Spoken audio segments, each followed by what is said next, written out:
व्याख्यामुद्रां करसरसिजै पुस्तकं शङ्खचक्रे बिभ्रद्भिन्नस्फटिकरुचिरे पुण्डरीके निषण्णः अम्लानश्रीरमृतविशदैरंशभिप्लावयन् मामाविर्भूयादनगमहिमा मानसे वागधीशः नमस्ते प्राणेश प्रणतविभवायामनिमगाः नमस्वामिन् रामप्रियतमनमन् गुरुगुण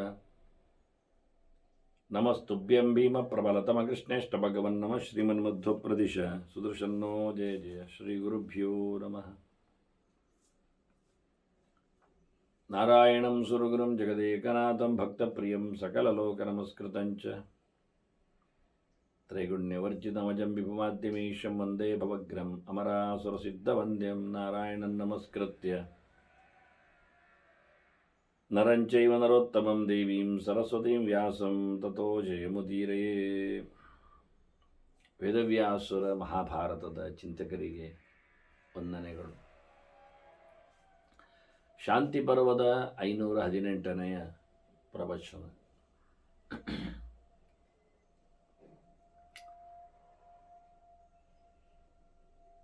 ಧರ್ಮರಾಜ ಭೀಷ್ಮರಲ್ಲಿ ಆಶ್ರಮಗಳಲ್ಲಿ ಒಂದು ಶ್ರೇಷ್ಠವಾದ ಧರ್ಮದ ಬಗ್ಗೆ ತನಗೆ ತಿಳಿಸಿಕೊಡಬೇಕು ಅಂತ ಪ್ರಶ್ನೆ ಕೇಳಿದ್ದ. ಭೀಷ್ಮರು ಅದಕ್ಕೆ ಉತ್ತರ ಕೊಡುತ್ತಾ, ಅಲ್ಲ, ಎಲ್ಲ ಧರ್ಮಗಳು ಶ್ರೇಷ್ಠವೇ, ಎಲ್ಲ ಪ್ರಕ್ರಿಯೆಗಳು ಯೋಗ್ಯವೇ, ಸರ್ವತ್ರ ವಿಹಿತೋ ಧರ್ಮ ಸ್ವರ್ಗ್ಯ ಸತ್ಯಫಲೋದಯ. ಸದ್ಗತಿಯನ್ನು ಪಡೆಯುವುದೇ, ಪುಣ್ಯಲೋಕವನ್ನು ಗೆಲ್ಲುವುದೇ ಧರ್ಮದ ವ್ಯಾಖ್ಯೆ ತಾನೆ, ಅದರ ಲಾಭ ಫಲಿತಾಂಶ. ಅದನ್ನು ಸ್ವರ್ಗವನ್ನು ಪಡೆಯುವಲ್ಲಿ ಬೇಕಾದಷ್ಟು ಕವಲುಗಳಿವೆ, ಸಾಧನೆಗಳಿವೆ. ಬಹುದ್ವಾರಸ್ಯ ಧರ್ಮಸ್ಯ ನೇಹಾಸ್ತಿ ವಿಫಲಾ ಕ್ರಿಯ. ಎಂತ ಮಾಡಿದ್ರೂ ಒಳ್ಳೆಯದರಲ್ಲಿ ಒಳ್ಳೆಯ ಲೋಕವನ್ನು ಪಡೀಲಿಕ್ಕೆ, ಪುಣ್ಯ ಲೋಕವನ್ನು ಪಡೀಲಿಕ್ಕೆ ಆಗುವಾಗ ಯಾವುದೇ ಕೆಲಸವು, ಯಾವುದೇ ಧರ್ಮದ ಕ್ರಿಯೆಯು ವ್ಯರ್ಥ ಅಂತ ಆಗುವುದಿಲ್ಲ. ಮತ್ತು ಅದನ್ನು ಹೇಗೆ ಹೇಳುವುದು, ತಿಳಿಗೊಳಿಸುವುದು ಕೇಳಿದರೆ ಅದಕ್ಕೆ ಭೀಷ್ಮರು ಹೇಳುತ್ತಾರೆ, ಯಾರಿಗೆ ಯಾವುದರ ಮೇಲೆ ಆಸ್ಥೆಯೋ ಹಾಗೆ ಅದಾಗುವುದಲ್ವ. ಯಸ್ಮಿನ್ ಯಸ್ಮಿನ್ಶ್ಚ ವಿಷಯೇ ಯೋ ಯೋ ಯಾತಿ ವಿನಿಶ್ಚಯಂ. ಯಾವುದರ ವಿಷಯದಲ್ಲಿ ಯಾರು ತೀರ್ಮಾನಕ್ಕೆ ಬರ್ತಾನೆ ಅದನ್ನು ಅವನು ಗೆಲ್ತಾನೆ. ಸತಮೇವಾಭಿಜಾನಾತಿ ನಾಣ್ಯಂ ಭರತ ಸತ್ತಂ. ಕೆಲವರಿಗೆ ತಮ್ಮ ತಂದೆ ತಾಯಿಗಳ ಮೇಲೆ ಭಾರಿ ಆಪ್ತಿ, ಅದಕ್ಕನುಗುಣವಾಗಿ ತಮ್ಮ ಪ್ರವೃತ್ತಿಯನ್ನು ಮಾಡುತ್ತಾರೆ. ಅವರೆಷ್ಟು ಹಚ್ಚಿಕೊಳ್ಳದಿದ್ರು ಇವನಿಗೆ ಅದನ್ನು ಜನ ಹೇಳ್ತಾರೆ, ಕೆಲವೊಮ್ಮೆ ಇವನಿಗೆ ಹೋಮ್ ಸೀಕ್ ಅಂತಾರೆ, ಆ ಶಬ್ದಗಳನ್ನು ಹೇಳುತ್ತಾರೆ. ಆ ರೀತಿಯಾಗಿ ಒಂಥರ ಅವರು ಹಚ್ಚಿಕೊಳ್ಳದಿದ್ದರೂ ಇವನು ಮೆಚ್ಚಿಕೊಂಡಿರ್ತಾನೆ, ಅದನ್ನು ಅವರು ಗಮನಿಸಿರ್ತಾರೆ, ಅವನು ಅವಾಯ್ಡ್ ಮಾಡಲಿಕ್ಕೆ ನೋಡ್ತಾರೆ. ಆದರೆ ಇವನ ಪ್ರವೃತ್ತಿ ನೋಡಿಕೊಂಡಾಗ ಅದರಲ್ಲಿ ಏನೋ ಒಂದು ರೀತಿಯಾದವನಿಗೆ ಸ್ಯಾಟಿಸ್ಫ್ಯಾಕ್ಷನ್. ಇದನ್ನು ಉಲ್ಲೇಖ ಮಾಡಿ, ಇದನ್ನು ಧಾರ್ಮಿಕವಾಗಿ ನೋಡಿಕೊಂಡಾಗ ಈಗ ಶ್ರವಣಕುಮಾರನ ಕತೆ ಕೇಳುತ್ತೇವೆ ನಾವು,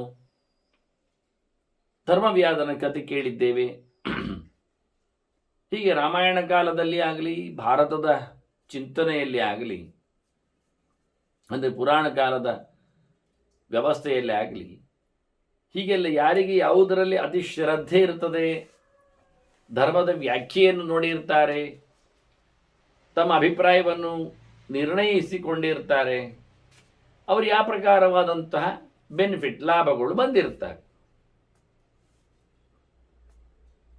ಹೀಗೆ ನಿನಗೆ ಇದರ ಬಗ್ಗೆ ಒಂದು ಇತಿಹಾಸವನ್ನು, ಕಥೆಯನ್ನು ಹೇಳುತ್ತೇನೆ ಅಂತ ಭೀಷ್ಮರು ನೆನಪಿನಂಗಳದಿಂದ ನಾರದರ ಮತ್ತು ಇಂದ್ರನ ಸಂವಾದವನ್ನು, ಇಂದ್ರ ಅವರಲ್ಲಿ ಪ್ರಶ್ನೆ ಮಾಡುವುದು, ನಾರದವರಿಗೆ ಉತ್ತರ ಕೊಡುವ ರೀತಿಯಲ್ಲಿ ಚಿಂತನೆಯನ್ನು ಹೇಳಿಬಿಡ್ತಾರೆ. ಹೀಗೊಂದೊಮ್ಮೆ ನಾರದರು ಬಂದಿದ್ದಾರೆ ಶಕ್ರಲೋಕಕ್ಕೆ. ಇಂದ್ರ ಭಾಳ ಚಂದವಾಗಿ ಅವರನ್ನು ಬರಮಾಡಿಸಿಕೊಂಡು ಮಾತಾಡುತ್ತಾ ಭಾರಿ ಆಶ್ಚರ್ಯ ಆಗ್ತದೆ ಅಂತ ಹೇಳಿ ಇಂದ್ರ ಪೀಠಿಗೆ ಹಾಕಿದ. ಯಾಕೆ ಅಂದರೆ ನೀನು ಏನು ಅದ್ಭುತ ಮಾರಾಯ, ಸಿದ್ಧಶ್ಚರಸಿ ಸಾಕ್ಷಿವತ್, ಎಲ್ಲೆಡೆ ನೀನು ಸಿದ್ಧ ವ್ಯಕ್ತಿಯಾಗಿ ಸ್ವತಂತ್ರವಾಗಿ ಸಂಚಾರ ಮಾಡುತ್ತಾ ಎಲ್ಲದರ ಸಾಕ್ಷಿ ನೀನು, ಎಲ್ಲ ವಿಷಯಗಳು ಎಲ್ಲರಿಗೂ ನೀನು ಗೊತ್ತಾಗ್ತಿ, ಹಾಗೆ ನೀನು ಪ್ರಸಿದ್ಧನಾಗಿದ್ದೀಯ. ನಿನಗೆ ಗೊತ್ತಿಲ್ಲದ ಸಂಗತಿ ಇಲ್ಲ ಅಂತಲೇ ಹೇಳಬಹುದು ನಾನು. ನ ಹ್ಯಸ್ತಿ ಅವಿದಿತಂ ಲೋಕೆ ದೇವರ್ಷೇ ತವ ಕಿಂಚನ. ಎಲ್ಲೆಡೆ ನೀನು ಸಂಚಾರ ಮಾಡೋದ್ರಿಂದ ಸಂಚಾರ ಮಾಡಲಿಕ್ಕೆ ಬೇಕಾಗಿರತಕ್ಕಂಥ ಸಿದ್ಧಿ ಮತ್ತು ಸಿದ್ಧತೆ ಎರಡು ನಿನ್ನಲ್ಲಿ ಉಂಟು. ಅದೊಂದು ವಿಶೇಷ. ಯಾರಿಗೆ ಯಾವುದು ಬೇಕೋ ಅದು ಅವರಿಗೆ ಸಿಕ್ಕಿಬಿಡ್ತದೆ. ನಾರದರಿಗಂತೂ ಸಿಕ್ಕಿಬಿಟ್ಟದ್ದು ಧರ್ಮಕ್ಕೆ, ಗಮ್ಮತ್ತಿಗೆ. ಅವನು ದಕ್ಷನ ಎರಡನೇ ಬಾರಿ ದಕ್ಷ ಬಂದಾಗ ಯಜ್ಞ ಕಳೆದು ಅವನ ಮಕ್ಕಳು 1000 ಗಟ್ಟಲೆ ಹುಟ್ಟಿ ಬಂದಿದ್ರು, ಹರಿಯಶ್ವರ ಶಬಲಾಶ್ವರ ಎಲ್ಲ. ಅವರು ದಕ್ಷನ ಹಾಗೆ ಮತ್ತೆ ಸೃಷ್ಟಿ ಪ್ರಪಂಚಕ್ಕೆ ತೆರಳಬೇಕು ಅಂದಾಗ ನಾರದರು ಬಂದು, ಏನಾದರೂ ದಕ್ಷನ ಪಕ್ಕದಲ್ಲೇ ಬಂದವನಲ್ಲೋ ನಾರದ ಮೊದಲು ಬಂದಾಗ, ಸ್ವಯಂಭುವ ನಿಂದ ಹುಟ್ಟಿ ಬಂದಾಗ, ಚತುರ್ಮುಖನಿಂದ ಹುಟ್ಟಿ ಬಂದಾಗ ಸ್ವಯಂಭುವ ಮನ್ವಂತರದಲ್ಲಿ. ಹಾಗಾಗಿ ನಾರದರು ಬಂದು ಆ ಮಕ್ಕಳಿಗೆ ಒಂದು ದೃಷ್ಟಿಯಿಂದ ಸೋದರ ಮಕ್ಕಳು ಅಂತ ಅರ್ಥ, ಮಕ್ಕಳಿದ್ದಾಗೆ ಹೇಳಿಬಿಟ್ರು ಅವರು ನಾರದರು. ನಿಮಗೆ ಈ ದೇಶದ, ಈ ಪ್ರಪಂಚದ ರಹಸ್ಯಗಳು ಕೆಲವು ಗೊತ್ತಿಲ್ಲ. ಅವರು ಪ್ರಶ್ನೆ ಕೊಟ್ಟಿದ್ದಾರೆ ಸುಮಾರಾಗಿ. ವಿಚಿತ್ರ ಕಥೆ ಹೇಳುವ ಹಂಸ ಅಂತೆಲ್ಲ ಕೊಟ್ಟಿದ್ದಾರೆ. ಆಚೆ ಈಚೆ ಹರಿಯುವ ನದಿ ಎಲ್ಲ ಹೇಳ್ತಾರೆ, ಕೂಟ ಪ್ರಶ್ನೆಗಳನ್ನು. ಇವೆಲ್ಲ ನಿನಗೆ ಪ್ರಶ್ನೆಗಳಿಗೆ ಉತ್ತರ ಗೊತ್ತಿಲ್ಲದೆ ನೀವು ಸೃಷ್ಟಿಗೆ ಎಲ್ಲಿಗೆ ತೆರಳುವುದು? ಮೊದಲಿನಿಂದ ತಿಳ್ಕೊಂಡು ಬನ್ನಿ ಉತ್ತರ ಅಂತ ಹೇಳಿ ಅವರನ್ನು ತಪ್ಪಿಸಿ ಹಾಕಿಬಿಟ್ಟಿದ್ದಾನೆ ನಾರದ. ಸಾಧನೆಯ ಲೋಕಕ್ಕೆ ಅವರನ್ನು ಹಚ್ಚಿಬಿಟ್ಟಿದ್ದಾನೆ, ವೇದಾಂತದೆಡೆಗೆ ಅವರನ್ನು ತಿರುಗಿಸಿಬಿಟ್ಟಿದ್ದಾನೆ. ದಕ್ಷನಿಗೆ ಬಹಳ ಸಿಟ್ಟು. 2 ಸರ್ತಿ ಗಂಡು ಮಕ್ಕಳನ್ನು ಹೆತ್ತು ನಾನು, ಅವರು ಸೃಷ್ಟಿ ಪ್ರಪಂಚಕ್ಕೆ ಬಾರದೇ ಇರಲಿ, ಅದಕ್ಕೆ ಕಾರಣನಾಗಿ ನಾರದ ಬೇರೆ ಬರಲಿಕ್ಕೆ ಬಂದು ಮತ್ತೆ ಅದಕ್ಕೋಸ್ಕರ ದಕ್ಷ ಹೆಣ್ಮಕ್ಕಳನ್ನೇ ಸೃಷ್ಟಿ ಮಾಡಿತ್ತು. ಮುದ್ದೆ 60 ಹುಡುಗಿಯರೇ ಹುಟ್ಟಿದ್ದವನಿಗೆ ಸಂತಾನ ಬೆಳೀತದಲ್ಲ ಅಂತ, ತನ್ನ ಪ್ರಪಂಚ ಉಂಟು ಅಂತ ನೋಡಿಕೊಳ್ಳಿಕ್ಕೆ. ನಾರದರಿಗೆ ಹೇಳಿಬಿಟ್ಟ ಸಿಟ್ಟಿನಿಂದ, ನೀನು ನಿಂತಲ್ಲಿ ನಿಲ್ಲಬಾರ್ದು, ನಿನಗೆ ತಿರುಗಿಲಿಕ್ಕೆ ಆಗಿ ಹೋಗಬೇಕು ಅಂತ. ಕೂತ್ರೆ ತಾನೆ ಒಂದು ಕಡೆಯಲ್ಲಿ ಇದ್ರೆ ತಾನೆ ನೀನು ಯಾರಿಗಾದರೂ ಹಿಡಿಸಿ ಹಾಕುವುದು, ಹೇಳಿಬಿಡುವುದು ವಿಷಯಗಳನ್ನೆಲ್ಲ ಹೇಳಿ. ಅವನಿಗೆ ಭಾರಿ ಖುಷಿ ಆಯಿತು ನಾರದರಿಗೆ. ಆಯಿತು ಅಂತ ಹೇಳಿತು. ಹಾಗೆ ದಕ್ಷನ ಶಾಪ ಅವರಿಗೆ ತಾಗ್ತದೆ, ಇಲ್ಲ ಅಂತಲ್ಲ. ನಾರದರ ಯೋಗ್ಯತೆಯಲ್ಲಿ ಕಮ್ಮಿ ಇದ್ದಾರೆ, ಆದರೆ ಅದನ್ನು ಅವರು ಉಪಯೋಗಿಸಿಕೊಂಡು ಅದನ್ನು ಸಾರ್ಥಕ ಮಾಡಿಕೊಂಡ್ರು. ನನಗೆ ಎಲ್ಲ ಕಡೆ ಹೋಗ್ಲಿಕ್ಕಿರ್ತದೆ, ಎಲ್ಲರನ್ನು ಉದ್ಧಾರ ಮಾಡಲಿಕ್ಕೆ ಅವರಿಗೆಲ್ಲ ನಾರಾಯಣ ಮಂತ್ರ ಹೇಳಬೇಕಾಗ್ತದೆ, ಒಳ್ಳೆಯದಾಯಿತು ಅಂತ ಹೇಳಿ. ಹಾಗಾಗಿ ಇದನ್ನು ಇಂದ್ರ ಭಾಳ ಚಂದವಾಗಿ ಹೇಳಿತಾನೆ. ನೀವೇನು ಮಾರಾಯರೆ ಸಿದ್ಧಪುರುಷರು, ಎಲ್ಲೆಂದರಲ್ಲಿ ತಿರುಗ್ತೀರಿ, ಹಾಗಾಗಿ ನಿಮಗೆ ವಿಷಯ ಗೊತ್ತಿಲ್ಲ ಅಂತಲೇ ಹೇಳಲಿಕ್ಕೆ ಆಗುವುದಿಲ್ಲ ಯಾವುದು ಸಹ, ಎಲ್ಲಕ್ಕೂ ಸಾಕ್ಷಿಯೇ ನೀವು ಅಂತಾನೆ. ಮತ್ತು ಖಾಲಿ ಕಂಡದ್ದು ಮಾತ್ರ ಅಲ್ಲ, ಶ್ರುತಂವಾಪಿ ಅನುಭೂತಂವಾ ದೃಷ್ಟಂವಾ ಕಥೆಯ ಸ್ವಾಮಿ. ಹಾಗೊಂದೊಮ್ಮೆ ನೀವು ಹೋದದ್ದಲ್ಲಿ ಎಲ್ಲಿಯಾದರೂ ಒಳ್ಳೆಯ ವಿಷಯ ಕಾಣಬೇಕಾದ್ದು ಕಂಡದ್ದರೆ, ಕೇಳಬೇಕಾದ್ದು ಕೇಳಿದ್ದರೆ, ಒಂದೊಮ್ಮೆ ಅನುಭವಕ್ಕೆ ಬಂದಿದ್ದರೆ ನಮಗೊಂದೊಂದು ಹೇಳಿಬಿಡಿ ಮಾರಾಯರೆ ಅಂತ ಇಂದ್ರ ನಾರದರಿಂದ, ಲೋಕಾನುಭವಿಯಿಂದ ಪ್ರಶ್ನೆಯನ್ನು ಹಾಕಿಸಿಕೊಂಡು ಸಬ್ಜೆಕ್ಟ್ ಹೊಸತು ಕೇಳಬೇಕು ಅಂತ ಇಷ್ಟಪಡ್ತ. ಆಗ ನಾರದರು, ಹೌದಾ ಹೇಳುತ್ತೇನೆ, ನಾನೊಂದು ಹೋದದ್ದಲ್ಲಿ ಮಹಾಪದ್ಮನಗರ ಅಂತ ಗಂಗೆಯ ಬದಿಯಲ್ಲಿ ಪಟ್ಟಣ, ಅದು ಅವನದ್ದೇ, ಆ ಊರಿ ಆ ಹೆಸರೇ ಹಾಗೆ. ಅಲ್ಲಿ ಒಬ್ಬ ಬ್ರಾಹ್ಮಣ, ಭೃಗುಗೋತ್ರದವ, ಸೋಮವಂಶದವ, ಮತ್ತೆ ಅವ ಭಾರಿ ಸೌಮ್ಯ. ಅವನು ವಂಶದಲ್ಲಿ ಹುಟ್ಟಿ ಬಂದಾಗೆ ಹಾಗೇ ಇದ್ದಾನೆ. ತುಂಬ ಮೃದು ಶಾಂತ ಸ್ವಭಾವದವ, ಧರ್ಮನಿತ್ಯ, ಜಿತಕ್ರೋಧ, ನಿತ್ಯತೃಪ್ತ, ಜಿತೇಂದ್ರಿಯ. ಮನುಷ್ಯನಿಗೆ ಇರಬೇಕಾದಂಥ ಗುಡ್ ಕ್ವಾಲಿಟೀಸ್, ಒಳ್ಳೆಯ ಗುಣಗಳು. ಪ್ರಧಾನವಾಗಿ ನಿತ್ಯ ಧರ್ಮದಲ್ಲಿ ಆಸಕ್ತನಾಗಿರುವುದು, ಒಳ್ಳೆಯ ಕೆಲಸ ಮಾಡುವುದು. ದೇವರು ಮೆಚ್ಚುವಂತಹ ಕೆಲಸ.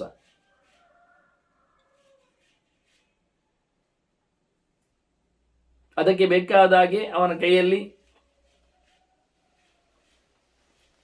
ಮುಖ್ಯವಾಗಿ ಕೋಪ ಬರಬಾರದು. ಧರ್ಮ ಮಾಡುವಾಗ ಅದು ಮೈಲಿಗೆ ಆಗ್ತದೆ, ಧರ್ಮ ತಪ್ಪಿ ಹೋಗ್ತದೆ ಸರಿ, ಅದಕ್ಕೋಸ್ಕರ ಸಿಟ್ಟಿನಲ್ಲಿ ಇಡಿ ಮಾಡಲಿಕ್ಕೆ ಆಗುವುದಿಲ್ಲ. ಹಾಗಾಗಿ ಸಹಾಕೂತವಾಗಿ ಧರ್ಮವನ್ನು ಇಂಪ್ಲಿಮೆಂಟ್ ಮಾಡುವಲ್ಲಿ ಶಾಂತತೆಯನ್ನು ಕಾಪಾಡಿಕೊಳ್ಳಲಿಕ್ಕೆ ಉಂಟು. ಅದರಲ್ಲಿ ಕೇಳುವುದು ಕರ್ಮಾಂಗ ಆರಂಭವಾಗುವಾಗ ನೀವೆಲ್ಲ ಚೆನ್ನಾಗಿದ್ದೀರಾ ಅಂತ, ಪ್ರಸೀದಂತು ಭವಂತಹ ಅಂತ ಹೇಳಿಕೊಂಡು ನೀವು ಸ್ವಲ್ಪ ಕೂಲ್ ಆಗಿರಿರಿ, ಆಗ ಅವರು ಉತ್ತರ ಕೊಡಬೇಕು. ಕರ್ಮಾಂಗ ನಡೆಸಿಕೊಳ್ಳಲಿಕ್ಕೆ ಬಂದವರು ಯಜಮಾನನಿಗೆ ನಾವು ಪ್ರಸನ್ನ ಸ್ಮಃ ಅಂತ ಖುಷಿಯಲ್ಲಿದ್ದೇವೆ ಅಂತ. ಅದೇ ಸ್ವಲ್ಪ ಅವರಲ್ಲಿ ಯಾವುದೇ ರೀತಿಯಾದಂಥ ಮಾನಸಿಕವಾದ ತುಮುಲಗಳಿದ್ದರೆ ಅಂಥವರು ಕರ್ಮಾಂಗಕ್ಕೆ ಸೇರಲಿಕ್ಕಿಲ್ಲ. ಅದರಿಂದ ಕೇಳಿಕೊಳ್ಳಿಕ್ಕುಂಟು, ಸರಿ ಇದ್ದೀರಾ. ಇದು ಓವರಾಲ್ ಚೆಕಪಿಂಗ್ ಇದ್ದ ಹಾಗೆ, ಮಾತಿನಲ್ಲಿ ಕೇಳುವ ಮೂಲಕ ಪ್ರತಿಯೊಬ್ಬರನ್ನು ಸಹ ಸ್ವಸ್ಥರೇ ಅಂತ ತಿಳ್ಕೊಳ್ಳುವ ರೀತಿ. ಹಾಗಾಗಿ ಇವನು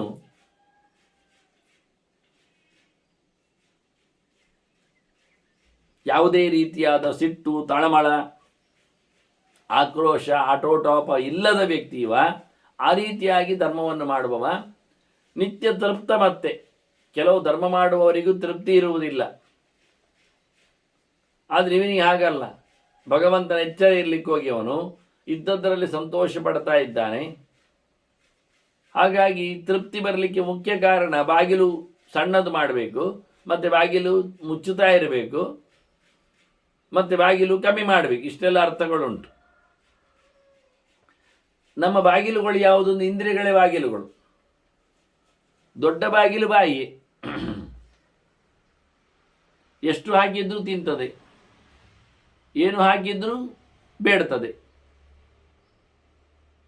ಆದ್ದರಿಂದ ಮೊದಲಿಗೆ ಬಾಯಿ ಚಾಪಲವನ್ನು ಕಂಟ್ರೋಲ್ ಮಾಡಲಿಕ್ಕೆ ಉಂಟು. ಆಗ ಅನುಕೂಲ ಆಗ್ತದೆ.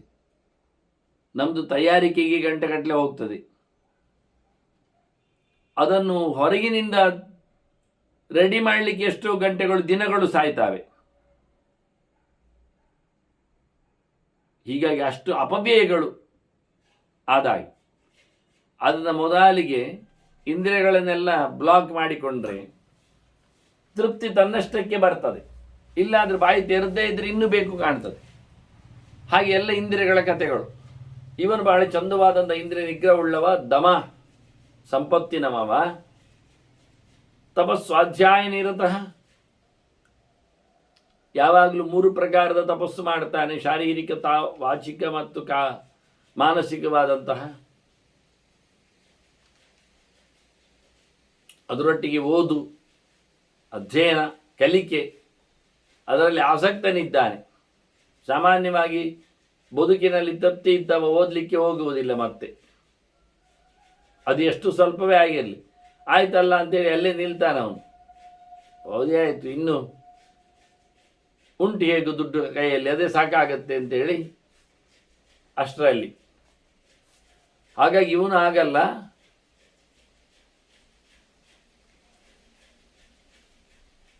ತಪಸ್ವಾಧ್ಯಾಯ ನಿರತಃ, ನಿರಂತರವಾಗಿ ತಪಸ್ಸಿನಲ್ಲಿ, ಓದಿನಲ್ಲಿ ಕೂತವನಿವನು.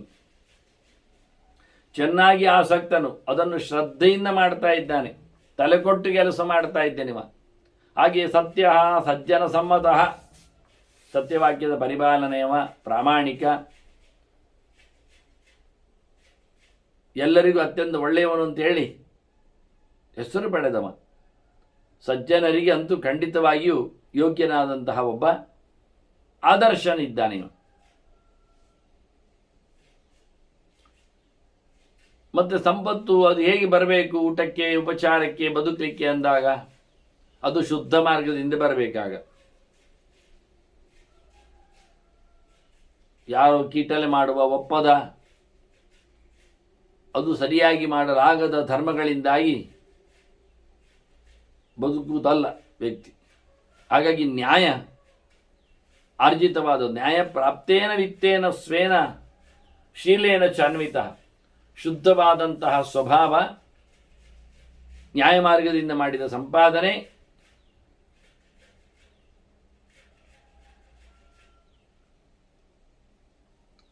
ಹೀಗೆ ಬದುಕುವವ ನಿಜವಾಗಿಯೂ ಉತ್ತಮನಾದವನು ಅನ್ನಿಸ್ತಾನೆ. ಇವನಿಗೆ ಜನರು ತುಂಬ ಇದ್ದರು. ಜ್ಞಾತಿ ಸಂಬಂಧಿ ವಿಪುಲೆ, ಪುತ್ರ ಪೌತ್ರ ಪ್ರತಿಷ್ಠಿತೆ, ಮಕ್ಕಳು ಮರಿಮಕ್ಕಳು ಸಂಬಂಧಿಗಳು ಇವರೆಲ್ಲ ಸುಮಾರು ಜನ ಇದ್ದಾರೆ ಇವನಲ್ಲಿ.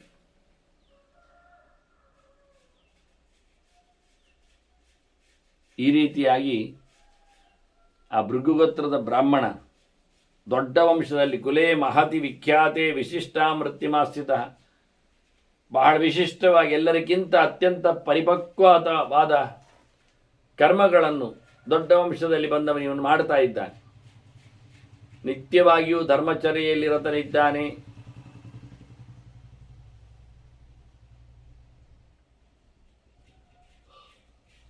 ಧರ್ಮ ಫಲವನ್ನು ಅರಿತಿದ್ದಾನವ. ಎಷ್ಟು ಸ್ಪಷ್ಟ ಮಾಡ್ತಾನೆ ಅಂದರೆ ಅವ ತದಸ ಧರ್ಮಂ ವೇದೋಕ್ತಂ ತಥಾ ಶಾಸ್ತ್ರೋಕ್ತಮೇವ ಚ ಶಿಷ್ಟಾಚೀರ್ಣಂಚ ಧರ್ಮಂಚ ತ್ರಿವಿಧಂಚಸ್ಯ ಚೇತಸ, ತ್ರಿವಿಧಂ ಚಿಂತ್ಯ ಚೇತಸ. ತಾನು ಮಾಡುತ್ತಿರುವ 3 ಪ್ರಕಾರದ ಧರ್ಮವನ್ನು ಗಮನಿಸ್ತಾ ಇದ್ದಾನವ, ನೋಡ್ತಾ ಇದ್ದಾನೆ, ನಡೆಸಿಕೊಡ್ತಾ ಇದ್ದಾನೆ ತನ್ನೆಲ್ಲ. ಅದೊಂದು ವೇದೋಕ್ತ, ಶಾಸ್ತ್ರೋಕ್ತ, ಶಿಷ್ಟೋಕ್ತ. ಅಂದರೆ ವೇದೋಕ್ತ ಅಂದರೆ ಎಲ್ಲ ಬಂತು ನಿಜವಾಗಿ ವೈದಿಕ ಧರ್ಮಗಳು ಅಂತ. ಆದರೆ ವೇದಗಳಲ್ಲಿ ಅನೇಕ ಪ್ರಕಾರಗಳಿವೆ ಅದರದ್ದು. ಬ್ರಾಹ್ಮಣ ಆರಣ್ಯಕಗಳು, ಅವುಗಳಲ್ಲೆಲ್ಲ ವಿಶೇಷವಾದಂತಹ ಕರ್ಮ ಪರಂಪರೆಯನ್ನು ಹೇಳಿದ್ದಾರೆ, ಹೀಗಿರಬೇಕು ಅಂತ. ಅದೇ ಪ್ರಕಾರ ಇವನು ಮನೆಮಾಳ್ತೆಯನ್ನು ನೋಡ್ತಾ ಇದ್ದಾನೆ. ಆಗಲೇ ಹೇಳಿದ್ರಲ್ಲ, ಮಕ್ಕಳು ಮರಿಮಕ್ಕಳು ಎಲ್ಲ ದೊಡ್ಡ ಮಟ್ಟಿನ ಕುಟುಂಬದ ವ್ಯವಹಾರ. ಅದಕ್ಕೆ ತಕ್ಕುದಾದಂತಹ ದೈವಿಕವಾದ ಪೈತೃಕವಾದ ಕರ್ಮವನ್ನು ಮಾಡಿಸ್ತಾ ಇದ್ದಾನೆ, ಮಾಡುತ್ತಾ ಇದ್ದಾನೆ.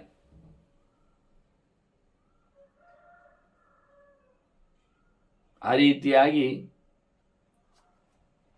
3 ಕರ್ಮಗಳು ವೇದೋಕ್ತ, ಶಾಸ್ತ್ರೋಕ್ತ, ಶಿಷ್ಟೋಕ್ತ ಅಂತ ಮಾಡಿದ. ಇಲ್ಲಿ ನಿಜವಾಗಿ ಸಿಕ್ಕಿ ಬೀಳುವುದೇನು ಕೇಳಿದರೆ, ವೇದವೇ ಶಾಸ್ತ್ರ ಅಲ್ವಾ? ಹೌದು. ಮತ್ತು ಶಾಸ್ತ್ರೋಕ್ತ ಅಂದರೆ ವೇದೋಕ್ತ ಆಯ್ತಲ್ಲ, ಎರಡೆರಡು ಯಾಕೆ? ಒಂದೋ ಶಾಸ್ತ್ರೋಕ್ತ ಅಂತೇಳಿ ಅದರಲ್ಲಿ ವೇದ ಸೇರ್ತದೆ, ಒಂದು ವೇದೋಕ್ತ ಹೇಳಿ ಅದರಲ್ಲಿ ಶಾಸ್ತ್ರ ಸೇರ್ತದೆ. ವೇದ ವಿರುದ್ಧವಾದದ್ದು ಶಾಸ್ತ್ರ ಆಗುವುದು ಹೇಗೆ?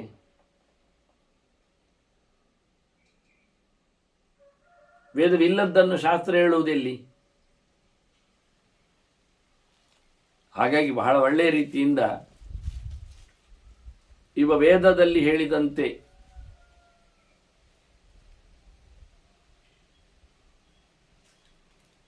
ಕರ್ಮವನ್ನು ಆಚರಿಸುತ್ತಿದ್ದ.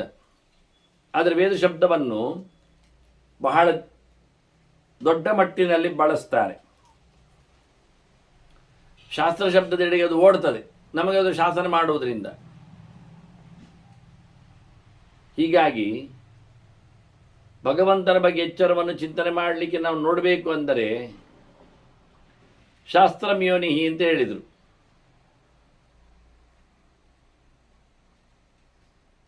ಇದರಿಂದ ಋಗ್ಯಜು ಸಾಮಾತರ್ವಾಶ್ಚ ಭಾರತ ಮಂಜರಾತ್ರ ಮೂಲ ರಾಮಾಯಣಂಚೈವ ಶಾಸ್ತ್ರಮಿತ್ಯಭಿಧೀಯತೆ ಅಂತ ಹೇಳಿ ಈ ವೇದಗಳಿಗೆ ಪುರಾಣಗಳಿಗೆ ಜೊತೆಯಲ್ಲಿ ಪಂಚರಾತ್ರ ಸಮಿತಿಗಳಿಗೆ ಎಲ್ಲದಕ್ಕೂ ಶಾಸ್ತ್ರ ಅಂತಲೇ ಹೆಸರು ಇರುವುದು. ಆದ್ದರಿಂದ ವೇದೋಕ್ತ ಒಂದು ಬೇರೆ, ಶಾಸ್ತ್ರೋಕ್ತ ಒಂದು ಬೇರೆ ಅಂತ ಆಗಲಿಲ್ಲ. ವೇದವೇ ಶಾಸ್ತ್ರ, ಶಾಸ್ತ್ರ ವೇದ. ಆದರೆ ವೇದಗಳಲ್ಲಿ ಪೌರುಷೇಯವಾದದ್ದು ಸೇರುವುದಿಲ್ಲ.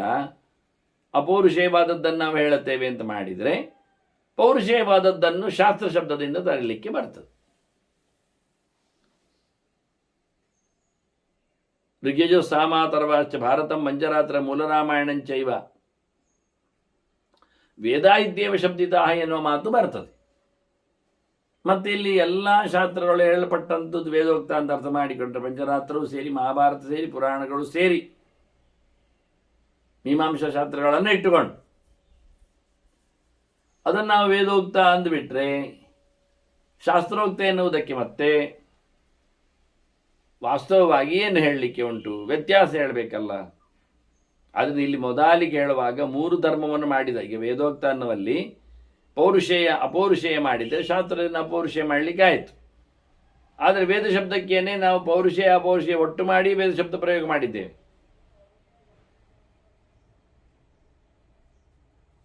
ಅಂತಹ ಸಂದರ್ಭದಲ್ಲಿ ಶಾಸ್ತ್ರಕ್ಕೇನು ಅರ್ಥ?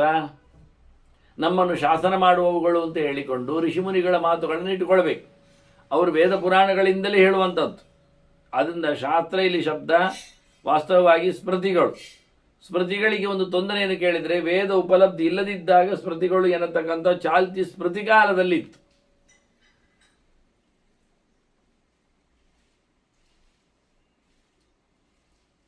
ಆದರೆ ಇಲ್ಲಿ ವೇದಕ್ಕೆ ಪ್ರತ್ಯೇಕವಾದ ಸ್ಥಾನಮಾನ ಹೇಳಿದ್ದರಿಂದ ಶಾಸ್ತ್ರ ಶಬ್ದದಿಂದ ನಾವು ಅವುಗಳನ್ನು ಗಮನಿಸಬಹುದು. ಇಲ್ಲ, ವೇದ ಶಬ್ದದಿಂದಲೇ ಎಲ್ಲವೂ ಬಂತು, ಆದರೆ ಈ ಶಾಸ್ತ್ರ ಶಬ್ದದಿಂದ ತಂತ್ರಾದಿಗಳನ್ನು ತಗೊಳ್ಳಿಕ್ಕೆ ಬರ್ತದೆ. ಅಲ್ಲಿ ಹೇಳದೆ ಉಳಿದದ್ದು ಅವುಗಳು ಸಾಧನೆಗೋಸ್ಕರ ಬೇಕಾದವುಗಳೇ. ಅದಕ್ಕಾಗಿ ಬೇರೆ ಮತ್ತೆ ಉಂಟಿಲ್ಲಿ ಶಿಷ್ಟಾಚರಣಂಚ ಉಂಟಲ್ಲ, ಮಾಡಿಕೊಂಡು ಬಂದ ಪ್ರಕಾರ. ಅದು ಮಾಡಿಕೊಂಡು ಬಂದ ಪ್ರಕಾರ ಹೆಸರಿನಲ್ಲಿ ಮಾತ್ರ ಆಗ್ತದೆ, ವಿಷಯದಲ್ಲಿ ಆಗುವುದಿಲ್ಲ. ಹೀಗೆ ಇದು ಮೂರನ್ನು ತಾನು ಮಾಡ್ತಾ ಇದ್ದಾನೆ.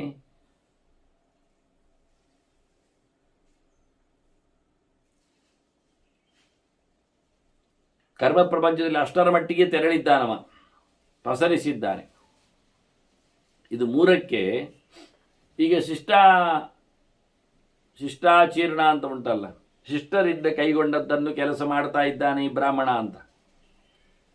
ಶಿಷ್ಟರು ಅಂದ್ರೆ ಏನು ಅರ್ಥ? ಇಲ್ಲಿ ಒಳ್ಳೆಯವರು ಅಂತ ಅರ್ಥ ಮಾಡ್ತೀರಿ. ವಾಸ್ತವವಾಗಿ ಬಂದದ್ದೆಲ್ಲಿಂದದ್ದು ಶಿಷ್ಟ ಅಂತ ಶಬ್ದ? ಶೇಷದಿಂದಲೇ ಬಂದದ್ದು, ಉಳಿದದ್ದು ಅಂತಲೇ ಬಂದದ್ದು ಶಿಷ್ಟರು. ಈಗ ಅದನ್ನು ನಾವು ಪರಿಶಿಷ್ಟರಲ್ಲಿ ಗಮನಿಸ್ತೇವೆ. ಉಳಿದವರು ಎನ್ನುವ ಅರ್ಥದಲ್ಲಿ ಯಾವಾಗ ಮನ್ವಂತರದ ಕಾಲದಲ್ಲಿ ಪ್ರಳಯದಲ್ಲಿ ಉಳಿದವರು, ಅದು ನಿತ್ಯ ಆಗಿರಬಹುದು. ಅಂದರೆ ಈಗ ಬರುವಾಗ ಪ್ರತಿನಿತ್ಯದ್ದು ಅಂತ ಹೇಳಿಕೊಂಡು, ಅದಕ್ಕೂ ಮೊದಲು ಪ್ರತಿ ಮನ್ವಂತರಗಳದ್ದು ನಡುವೆ ಮುಖ್ಯವಾಗಿ. ಆಗ ಮುಂದಿನ ಮನ್ವಂತರಕ್ಕೋಸ್ಕರ ಯಾರು ಉಳಿದಿರ್ತಾರೆ, ಉಳಿಸುತ್ತಾರೆ, ಅವರು ನಿಜವಾಗಿ ಶಿಷ್ಟರು, ಉಳಿದವರು. ಒಂದು ಮನ್ವಂತರದಿಂದ ಇನ್ನೊಂದು ಮನ್ವಂತರಕ್ಕೆ ಜ್ಞಾನ ಪರಂಪರೆಯನ್ನು ದಾಟಿಸುವವರು, ಅವರು ವಿಶೇಷ. ಅವರನ್ನು ಶಿಷ್ಟರು ಅಂತ ಕರೆದ ಸಮ ಉಳಿದವರು ಅಂತ. ಇದೆಲ್ಲ ಕಳೆದು ಹೋದಾಗ, ಇಲ್ಲ ಆದಾಗ ಉಳಿದವರು ಎನ್ನುವ ನೆಲೆಯಲ್ಲಿ ಅವರು ಏನು ಮಾಡ್ತಾರೆ? ಆಗ ಈ ವೇದಗಳನ್ನು, ಉಪನಿಷತ್ತುಗಳನ್ನು, ಪುರಾಣಗಳನ್ನು ಇವರನ್ನೆಲ್ಲ ಚಿಂತನೆಯಲ್ಲಿ ತರ್ತಾರೆ. ಅದನ್ನು ಮುಂದಿನವರಿಗೆ ಬಳುವಳಿಯಾಗಿ ಕೊಡುತ್ತಾರೆ. ಹಾಗಾಗಿ ಅವರನ್ನು ನಾವು ಶಿಷ್ಟರು ಕರೆದು. ಆದರೆ ಶಿಷ್ಟರು ಹೊತ್ಕೊಂಡದ್ದೇನು? ಶಾಸ್ತ್ರಗಳನ್ನೇ, ವೇದಗಳನ್ನೇ, ಹೊಸತೇನಿಲ್ಲ. ಆದರೆ ಹೇಳುವಾಗ ಅವರ ಬಾಯಲ್ಲಿ ಹೇಳಿದ್ದಾರೆ ಅಂತ ನಾವು ಅದನ್ನು ಅವರದ್ದು ತಿಳ್ಕೊಳ್ಬೇಕಷ್ಟೆ, ಮತ್ತೆಂತದಿಲ್ಲ. ಅದರಲ್ಲಿ ಇಲ್ಲಿ ಬಂದಾಗ ಪ್ರಬುದ್ಧನಾದವನು ಹುಟ್ಟಿಯೇನೆ ಅವನು ಹೇಳಿದ್ದನ್ನೇ ನಾವು ಕೇಳಬೇಕು. ಈಗ ಇದಕ್ಕೊಂದು ಮೂರು ಪ್ರಕಾರವನ್ನು ಒಂದೇ ರೀತಿಯಲ್ಲಿ ಶಿಷ್ಟರು ವೇದವನ್ನೇ, ಪೌರುಷ ಗ್ರಂಥಗಳನ್ನೇ ಅವಲಂಬಿಸಿಕೊಂಡು ಹೇಳಿದಾಗ ಮಾತ್ರ ಅದಕ್ಕೆ ಬೆಲೆ.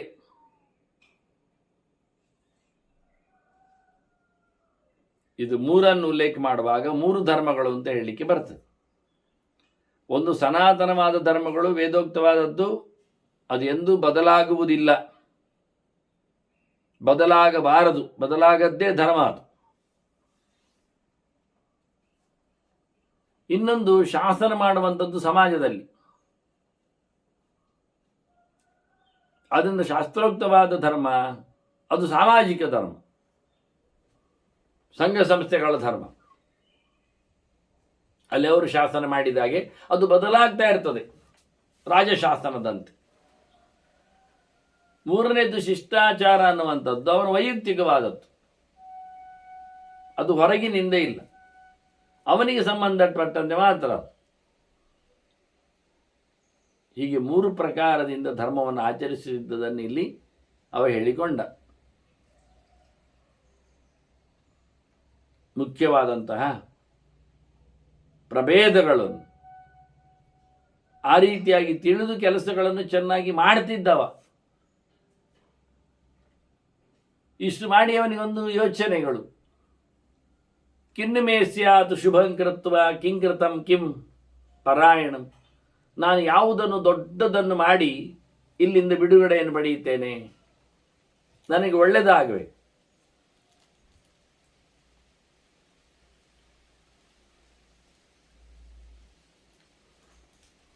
ಒಳ್ಳೆಯದಾಗಲು ಬೇಕಾದಂತಹ ಸಾಧನೆಗಳನ್ನು ಮಾಡಬೇಕು. ಏನು ಮಾಡಲಿ?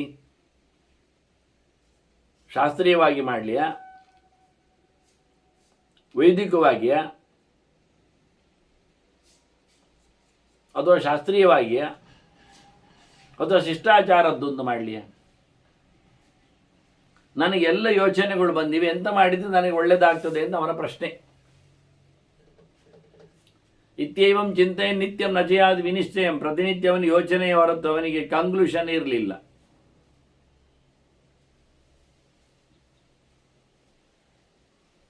ಧರ್ಮದಲ್ಲಿ ಯಾವುದನ್ನು ನಡೆಸಿಕೊಟ್ಟಾಗ ತಾನು ಪಾರಾಗ್ತೇನೆ ಎನ್ನುವುದನ್ನು ಏಕವಾಗಿ ನೋಡಲಿಕ್ಕೆ ಬರಲಿಲ್ಲ, ಅನೇಕ ಹಂತಗಳಲ್ಲಿ ಕಂಡ ಅಷ್ಟೇ. ಹೀಗೆ ನಿತ್ಯ ಹೋಗ್ತಿದ್ದವನಿಗೆ ಒಬ್ಬ ಅತಿಥಿ ಬಂದ ಅವನ ಮನೆಗೆ. ಇವು ಆತಿಥ್ಯ ಮಾಡಿದವನಿಗೆ ದಣಿವಾರಿಸಿ ಎಲ್ಲ ಮಾತಾಡಿದ ನಂತರ ಮತ್ತೆ ಮೇಲೆ ಕೇಳ್ತಾನೆ, ನಾವು ಮಾತಾಡಿದ್ದೇವಲ್ಲ, ಹೌದು, ನೀನು ನನ್ನ ಮಿತ್ರನಾಗಿ ಬಿಡ್ತೀಯ, ಆಗ ನಾವು ಒಟ್ಟು ಕೂತದ್ದರಿಂದ ಈಗ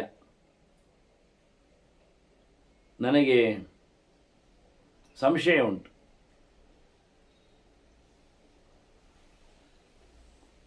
ಕೋಹಿ ಮಾರ್ಗ ಭವೇದ್ವಿಜ. ನಾನು ಯಾವ ದಾರಿಯಲ್ಲಿ ಹೋಗ್ಬೇಕು ಹೇಳು? ದಾರಿ ಯಾವುದಯ್ಯ?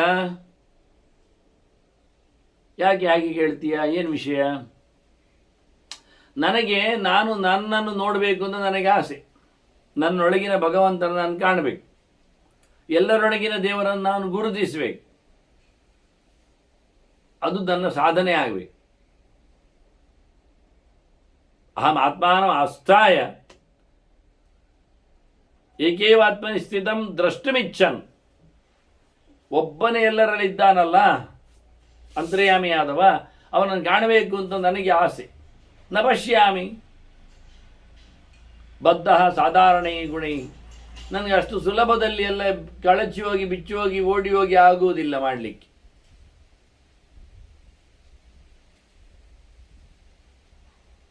ನಾನದನ್ನು ಭಾರಿ ಕಷ್ಟ ಅಂತ ತಿಳ್ಕೊಳ್ಳುತ್ತೇನೆ. ಏನು ಮಾಡಲಿಕ್ಕೆ ಆಗ್ತದೆ? ನನ್ನ ತಲೆಯಲ್ಲಿ ಸಾಧಾರಣವಾದ ವಿಷಯಗಳೇ ಅವಲಂಬಿಸಿರ್ತದೆ. ಅದು ಬಿಟ್ಟು ಹೋಗ್ತಾ ಇಲ್ಲ. ನಿತ್ಯ ನಿರಂತರವಾಗಿ ಮಾಡಿಕೊಂಡು ಬಂದಿರತಕ್ಕಂಥ ಅತಿ ಸತ್ಕಾರಗಳಾಗಲಿ, ಹೆಂಡತಿ ಮಕ್ಕಳ ಆರೈಕೆಗಳಾಗಲಿ, ಇದನ್ನೆಲ್ಲ ಪಲಾಯನವಾದ ಆಗ್ತದಲ್ಲ ಹಾಗೆ ಮಾಡಿದರೆ. ನಡು ನೀರಿನಲ್ಲಿ ಕೈ ಬಿಟ್ಟಂತೆ ಎಲ್ಲ ಆಗ್ತದೆ. ಸಮಯ ಇಲ್ಲ, ಅವರಿಗೆ ಉಪದ್ರ ಮಾಡಿದಾಗ ಆಗ್ತದೆ. ನಾನು ಅದರಿಂದ ಸಾಧಾರಣವಾದ ಗುಣಗಳಿಂದ ನಾನು ಸಿಕ್ಕಿಬಿದ್ದಿದ್ದೇನೆ. ಇದರಿಂದಾಗಿ ನನಗೆ ಬಿಡುಗಡೆ ಹೇಗೆ, ನನ್ನ ಸಾಧನೆ ಏನು ಎನ್ನುವುದು ನನಗೆ ಅರ್ಥ ಆಗ್ತಾ ಇಲ್ಲ. ಅದಕ್ಕೆ ನಾನು ಯಾರನ್ನಾದರೂ ಕೇಳಬೇಕು. ಅದಕ್ಕೆ ನಿನ್ನಲ್ಲಿ ಕೇಳ್ತಾ ಇದ್ದೆ, ನನಗೆ ದಾರಿ ಯಾವುದು ಹೇಳು. ನೀನು ನನ್ನ ಆದರಾತಿಥ್ಯದಿಂದ ಹತ್ತಿರ ಆಗಿಬಿಟ್ಟಿದ್ದೀನಿ. ನೀನು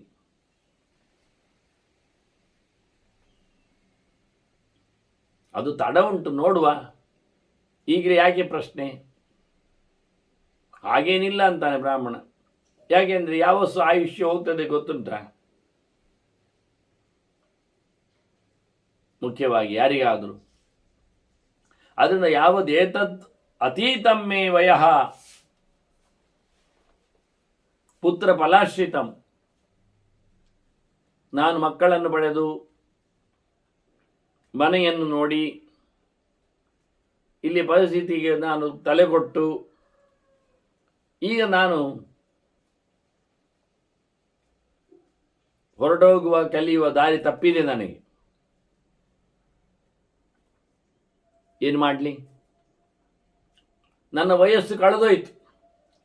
ವಯಸ್ಸು ಗಟ್ಟಿದ್ದಾಗ ನಾನು ಮಾಡಬೇಕಾಗಿತ್ತು. ಆದರೆ ಮಕ್ಕಳ ಮೇಲಿನ ಪ್ರೀತಿ ಅತಿಶಯದಿಂದ ನಾನು ನನ್ನ ಧರ್ಮ, ಸ್ವಧರ್ಮ, ಗೃಹಸ್ಥ, ಮನೆ ಧರ್ಮ ಅಂತ ಹೇಳಿಕೊಂಡು ನಾನು ಜೋತು ಬಿದ್ದೆ. ಈಗ ಎಂತ ಮಾಡೋದು ಅಂತ ಗೊತ್ತಾಗ್ತಾ ಇಲ್ಲ. ಅದಕ್ಕೋಸ್ಕರ ನಿನ್ನನ್ನು ಕೇಳೋದು ನಾನು. ನನಗೆ ಹೋಗುವಾಗ ಪರಲೋಕಕ್ಕೆ ಇಲ್ಲಿಂದ ತೆರಳುವಾಗ ಕೈಯಲ್ಲಿ ಬುತ್ತಿ ಬೇಕೋ ಬೇಡ ನಾನು ಹೋಗುವಾಗ? ಎಂತ ಬುತ್ತಿ ನನ್ನದು?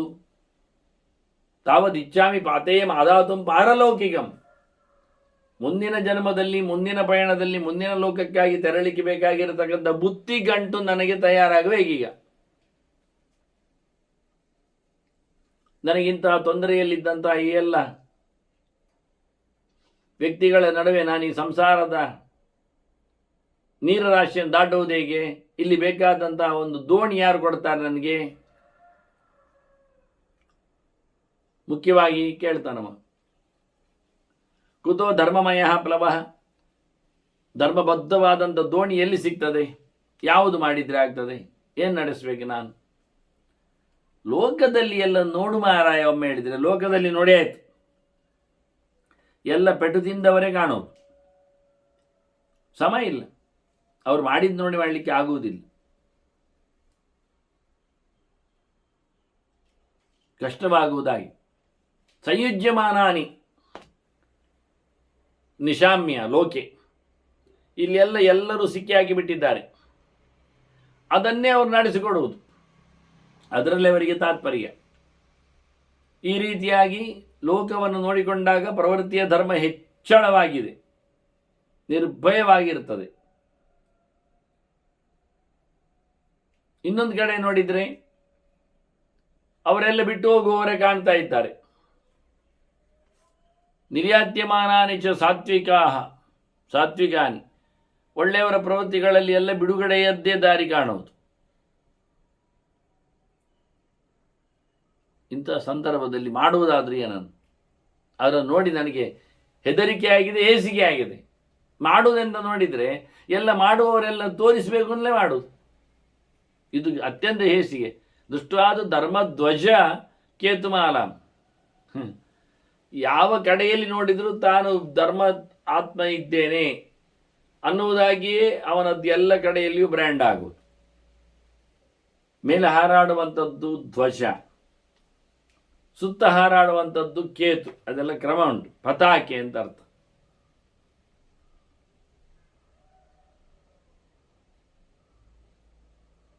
ಹೀಗೆ ಲೋಕದವರೆಲ್ಲ ಪ್ರಕೀರ್ಯಮಾಣ, ಅಲ್ಲಲ್ಲಿ ಎಲ್ಲ ಚೆಲ್ಲಿಕೊಂಡಿದೆ. ಎಲ್ಲರೂ ಬೂಟಾಟಿಕೆಗೆ ಮಾಡುವುದು. ಸ್ವಸ್ಥವಾದ ಧರ್ಮ ಇಲ್ಲ. ಉಪರಿ ಪ್ರಜಾನಂ, ಜನರ ಮಧ್ಯದಲ್ಲಿ, ಜನರ ಎತ್ತರದಲ್ಲಿ ತಾನೊಂದು ಜನ ಅಂತ ತೋರಿಸಲಿಕ್ಕೆ ಮಾಡುದು. ಜನರಲ್ಲಿಂದ ಕಣ್ಣು ಮುಚ್ಚಿ ಮಾಡತಕ್ಕ ಕತೆ ಗೊತ್ತಿಲ್ಲ ಅವರಿಗೆ. ಇನ್ನು ಅದೊಂದು ರೀತಿಯಾದಂಥ ನಾಟಕ. ಈಗ ಲೋಕದಲ್ಲಿರುವವರು ಜನರನ್ನು, ನಾನು ಬಿಟ್ಟು ಹೋಗುವವರನ್ನು ಸಮೇತ, ಸಿಕ್ಕಿಬಿದ್ದವರನ್ನು ಬಿಟ್ಟು ಹೋಗುವುದಾದರೂ ಇತರ ವಸ್ತುಗಳಿಂದ ಬಿಟ್ಟು ಹೋಗ್ಲಿಕ್ಕೆ ಬರುವುದಿಲ್ಲ ಎನ್ನತಕ್ಕ ಚಿಂತನೆಯನ್ನು ಮಾಡಿಕೊಳ್ಳುವ ಮೂಲಕ ನಾನು ಸಿಕ್ಕಿಬಿದ್ದಿದ್ದೇನೆ, ಲೋಕವನ್ನು ಕಲಿತು ಮಾಡಲಿಕ್ಕೆ ಬರುವುದಿಲ್ಲ. ಲೋಕದ ಹಾಗೆ ಜನರಲ್ಲಿ ನನಗೆ ಊಟ ತಿಂಡಿ ತಿರುಗುವುದು ಇದು ಇಷ್ಟ ಆಗುವುದೂ ಇಲ್ಲ. ನತುಮೇ ಮನೋರಜ್ಯತಿ ಭೋಗರಾಗೈ, ಆಸೆ ಆಕಾಂಕ್ಷೆಗಳಲ್ಲಿ ನನ್ನ ಮನಸ್ಸು ನಿಲ್ಲುವುದೂ ಇಲ್ಲ. ನನಗೇನು ತಿಂದು ತಿರುಗಿ ತೇಗಿ ಇರಬೇಕು ಅಂತ ಕಾಣುವುದೂ ಇಲ್ಲ ನನಗೆ. ಮತ್ತೆ ನಾನು ಯೋಚನೆ ಮಾಡ್ತಾ ಇದ್ದೇನೆ, ಶಾಸ್ತ್ರಗಾರ ಹೇಳಿದ್ದಂತೆ, ಹಿಂದಿನವರು ನಡೆದದ್ದಂತೆ, ಧೃತ್ವಾಗದೆ ಪ್ರಾರ್ಥೆಯಂತಹ ಪರತ್ರ ಮುಂದಿನ ಪೀಳಿಗೆಗೆ, ಮುಂದಿನ ಗತಿಯಲ್ಲಿ ಮುಂದೆ ಹೋಗುವಂತೆ ಮಾಡುವ ದಾರಿ ನನಗೆ ಬೇಕು. ಅದನ್ನು ನನಗೆ ಹೇಳಿಕೊಡಿ ಹೇಗಾಗ್ತದೆ ಅಂತ. ಅದಕ್ಕೋಸ್ಕರ ನೀನೀಗ ಅತಿಥಿ, ನಿನ್ನ ಬುದ್ಧಿಯ ಬಲದಿಂದ ನನಗೆ ಅನುಕೂಲವಾದಂತಹ ಒಂದು ವಾತಾವರಣವನ್ನು ತಿಳಿಸಬೇಕು. ಬುದ್ಧಿಯಾ ಅತಿಥೇ,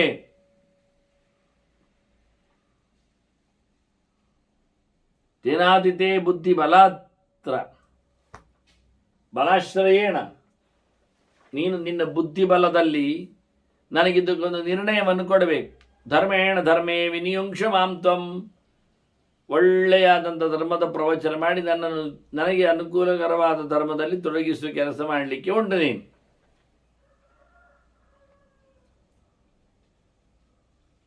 ಅನ್ನುವ ರೀತಿಯಲ್ಲಿ ಬಹಳ ಚಂದವಾಗಿ ಅತಿಥಿಯ ಮೇಲೆ ತನ್ನ ಪೂರ್ಣ ಭರವಸೆಯನ್ನು ಹಾಕಿ, ನನಗೆ ಇಲ್ಲಿಯ ಯಾವುದೇ ರೀತಿಯಾದಂತಹ ಜಂಜಾಟದಲ್ಲಿನ ಸಾಧನೆ ಸಾಕು ಆಗಿದೆ. ನೀನು ನನ್ನನ್ನು ಧರ್ಮ ಮಾರ್ಗದಲ್ಲಿ ನಿಲ್ಲಿಸು ಅಂತ ಹೇಳಿದರೆ ಅತಿಥಿ ಹೇಳುತ್ತಾನೆ, ಓಹ್ ಇದೆಯಂಥದ್ದು,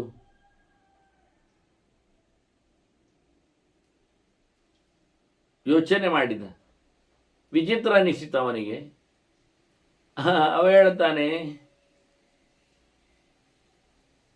ಅಹಮಪ್ಯತ್ರ ಮುಖ್ಯಾಮಿ, ಅಲ್ಲಯ್ಯ ನನಗೆ ಸರಿ ಗೊತ್ತಿಲ್ಲಲ್ಲ, ಎಂತ ಮಾಡಿದರೆ ಶ್ರೇಯಸ್ಸಾಗತ್ತೆ ಎನ್ನುವುದರಲ್ಲಿ ನಾನು ತಬ್ಬಿಬಾಗಿದ್ದೇನೆ. ಅಲ್ಲ ನಿನಗೀಗೆ ತಲೆ ಬಿಸಿ ಇಲ್ಲ ಅಲ್ಲ, ನನಗೂ ಹಾಗೆ ಉಂಟು. ಎಂಥದು?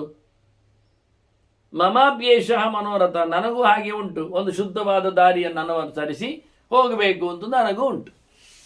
ಬಿಡುಗಡೆಯ ದಾರಿಯನ್ನು ನಾನು ಹುಡುಕಬೇಕು ಅಂತ ಇದ್ದೇನೆ. ನೀನು ಕೇಳಿದೆ ನನ್ನ ಹತ್ರ, ನಾನು ನಿನ್ನದು ಕೇಳಿಲ್ಲ. ನನಗೂ ಅದೇ ಆಸೆ ಇತ್ತು, ತಲೆಯಲ್ಲಿ ಅದುವೇ ಇತ್ತು ನನ್ನಲ್ಲಿ. ಯಾರು ಹೇಳೋದು ನಮಗೆ? ಈಗ ನಮ್ಮಿಬ್ಬರಿಗೂ ಹೇಳ್ಬೇಕು, ಈಗ ಹೇಳುವವರಿದ್ರೆ.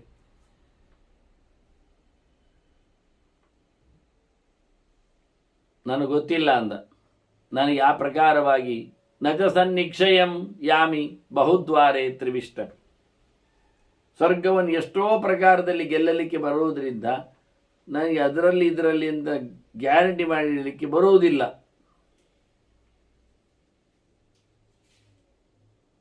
ಇಷ್ಟು ಸ್ಪಷ್ಟವಾಗಿ ಅತಿಥಿ ಹೇಳಿಬಿಟ್ಟ. ನೋಡಿ ಎಂತೆಂತ ಹೇಳ್ತಾರೆ ಗೊತ್ತುಂಟ, ಕೇಚಿದು ಮೋಕ್ಷಂ ಪ್ರಶಂಸಂತಿ.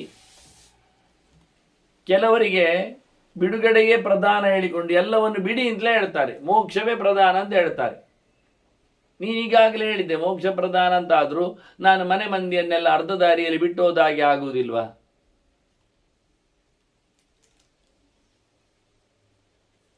ಅದು ಅರ್ಥ ಆಗುವುದಿಲ್ಲ. ಹಾಗಾಗಿ ನಾನು ಸಾಧಾರಣ ಗುಣಗಳಿಂದ ಸಿಕ್ಕಿ ಬಿದ್ದಿದ್ದೇನೆ ಅಂತಲೇ ಹೇಳಿತ್ತು. ನೀನು ನೇರ ಹೇಳಿದರೆ ಹೇಗೆ ಹೇಳೋದು?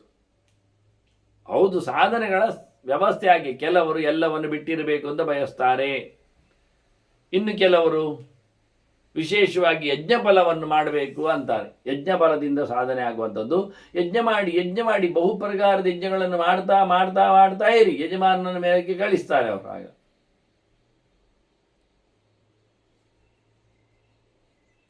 ಅದೊಂದು ಪ್ರಕಾರದಲ್ಲಿ ಧರ್ಮದ ಸಾಧನೆಯನ್ನು ಚೌಕಟ್ಟನ್ನು ಉಲ್ಲೇಖ ಮಾಡಿದರು.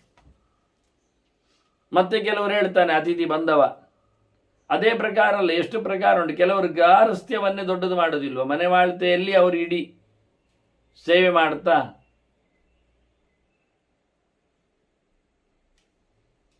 ಮತ್ತೆ ಕೆಲವರು ಅವರು ಗಾರಸ್ಥ್ಯದ ಹಾಗೆ ಮುಂದಿನ ಸ್ಟೇಜ್ ವಾನಪ್ರಸ್ಥ್ಯ, ಅದರಲ್ಲಿಯೂ ಸಂತೋಷ ಪಡ್ತಾರೆ. ಅವರು ಅದರಲ್ಲಿ ಇದ್ದಾರೆ, ಅದನ್ನು ನಡೆಸ್ತಾರೆ. ಹೀಗೆ ಒಬ್ಬೊಬ್ಬರ ಒಂದು ರೀತಿಯಾದ ಧರ್ಮದ ಛಾಯೆ, ಅದರಲ್ಲಿ ಭಗವಂತನ ಪ್ರಾಪ್ತಿ. ಇದನ್ನು ಗಮನಿಸುವಾಗ ಯಾವುದರಲ್ಲಿ ಹೆಚ್ಚಿನ ತಾತ್ಪರ್ಯವನ್ನು ಕೊಡಲಿಕ್ಕೆ ಬರ್ತದೆ? ಇನ್ನೂ ಕೆಲವರಿದ್ದಾರೆ ವಾನಪ್ರಸ್ಥವನ್ನು ಹೈಲೈಟ್ ಮಾಡ್ತಾರೆ. ಮನೆತನವನ್ನು ಮನೆ ಮಾಳ್ತೆಯನ್ನು ಬಿಟ್ಟಿರುವುದು, ಕಾಡಿಗೆ ತೆರಳುವುದು, ಒಬ್ಬನೇ ಆಗಿರುವುದು, ಬಿದ್ದ ಎಲೆಯನ್ನು ತಿಂದುಕೊಂಡು ಹಣ್ಣನ್ನು ಉಪಯೋಗಿಸಿಕೊಂಡು ಹರಿಯುವ ನೀರಿಗೆ ಕೈ ಒಡ್ಡಿಕೊಂಡು ಬದುಕಬೇಕು ಅಂತ, ಅದು ದೊಡ್ಡ ಸಾಧನೆ ಆಗಿರ್ತದೆ ಅಂತ, ಅದರಿಂದ ಸ್ವರ್ಗವನ್ನು ಗೆಲ್ಲಿಕ್ಕೆ ಆಗ್ತದೆ ಅಂತ. ಇನ್ನು ಕೆಲವರು ಹೇಳ್ತಾರೆ ದಾನವನ್ನು ಕೊಡಲಿಕ್ಕಿರುವುದು ಅಂದರು. ಮತ್ತೆ ಕೆಲವರು ರಾಜಧರ್ಮವೇ ಶ್ರೇಷ್ಠ ಅಂತಾರೆ. ಜನರನ್ನು ಚೆನ್ನಾಗಿ ನೋಡಿಕೊಳ್ಳುವುದು, ಯುದ್ಧದಲ್ಲಿ